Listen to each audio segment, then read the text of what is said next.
Hello வணக்கம். இன்றைக்கி நம்ம பார்க்க போகிறது ரொம்பவே சூப்பரான சுவையான சன்னா வச்சு ஒரு பர்கரும் அதில் கட்லெட், ஒரே கட்லெட்டை நம்ம பர்கராக்கு யூஸ் பண்ணிக்கலாம்.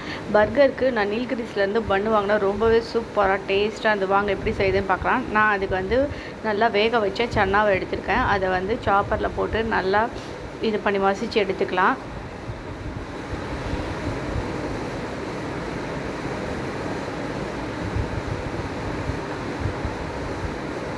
அதை நம்ம அது கூடவே கொஞ்சம் வெங்காயம் போட்டுக்கலாம், இஞ்சி பூண்டு பேஸ்ட்டு, கரம் மசாலா, தனி மிளகாத்தூள், காரத்துக்கு ஏற்ற மாதிரி போட்டுக்கோங்க. போட்டுட்டு கொஞ்சமாக உப்பு போட்டு கலந்து எல்லாத்தையும் மிக்ஸ் பண்ணி நம்ம ஒரு பேட்டி மாதிரி ரெடி பண்ணிக்கலாம். இது நல்லாவே கொஞ்சமாக கார்ன்ஃப்ளவர் மாவு சேர்த்துக்கலாம்.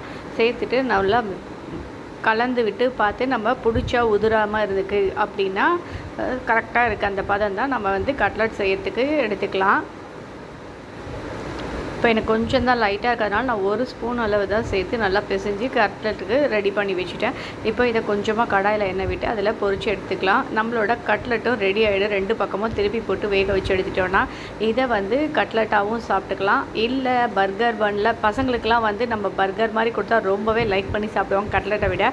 அதனால் நான் பன்னில் வச்சு கொஞ்சம் லெட்யூல்ஸு அதுக்கப்புறம் சீஸ் கொஞ்சம் போட்டு அவங்களுக்கு அது மேலே ரெடி பண்ணி கொடுத்தா ரொம்பவே விரும்பி சாப்பிட்டாங்க. ரொம்பவே டேஸ்ட்டாகவும் இருந்தது.